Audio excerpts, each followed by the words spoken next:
Okay, so I came across this sweet little chalkboard and it's cute and all. I can't get the writing off of it, so we're gonna redo it over. It's pretty, I like the colors, but I want to make it more vibrant because I like vibrant colors.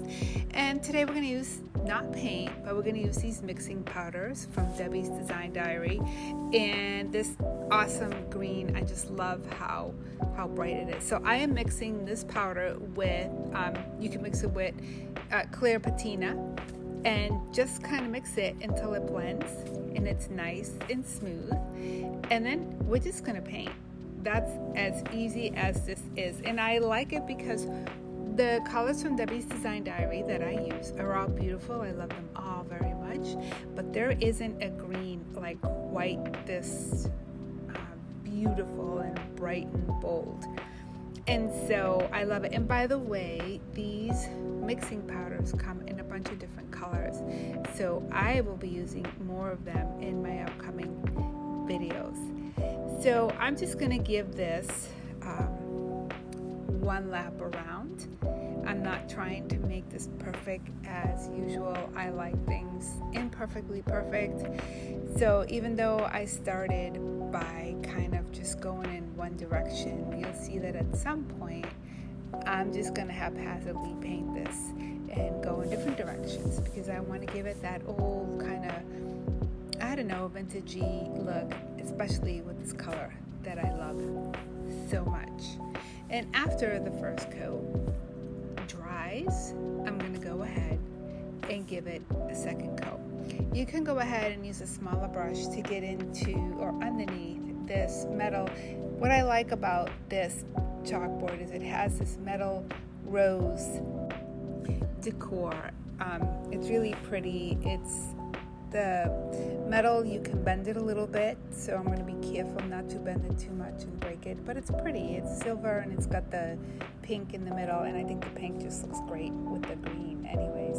So when you use a smaller brush, you can get in there underneath, and again, I am not looking to make this perfect.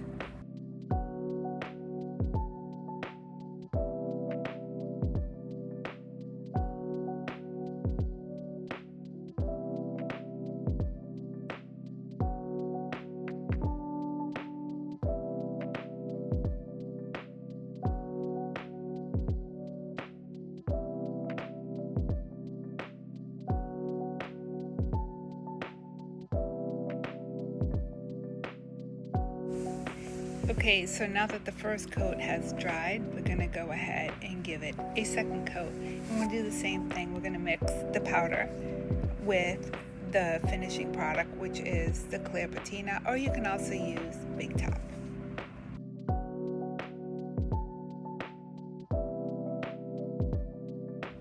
Okay, so now that the second coat has dried, what I'm going to do is I'm going to grab my IOD ink pad, ink, and stamp. You can use any stamp you want, really. I just chose something that was a little flowery so that it would go and tie in with the metal flower that's at the top of this. So you can grab any color ink you want. I used black and I put it on my ink pad. Try to spread that ink on the pad and then just gently press down on the stamp that you're going to be using. This is all Eye and Orchid Design products, and this is going to make this board look a little bit fancier because I feel like it needs a little bit of something else. So we're going to gently put it down on the board, on the green part. And the thing with stamps is you want to make sure you put it down gently and you don't push too hard or smudge, because then you're going to get a smudgy design, and if that's what you're going for, that's great, but if not, it's not going to look that great.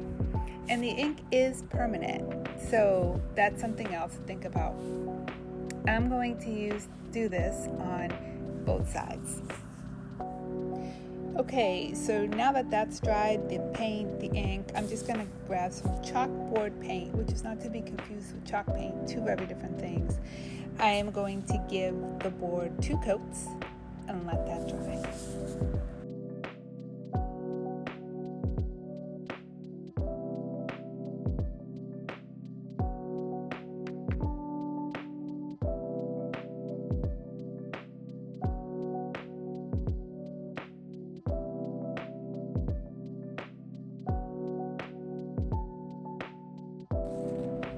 once that chalkboard paint dried, I just kind of went over it with chalk, and I guess this is to help it cure and work better.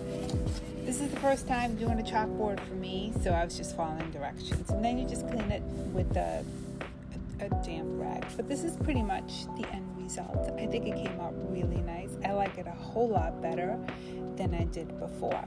So this is it for this quick, small DIY project. And remember, I used the mixing powder and I also used the clear patina. And you don't have to seal it because clear patina is a sealant.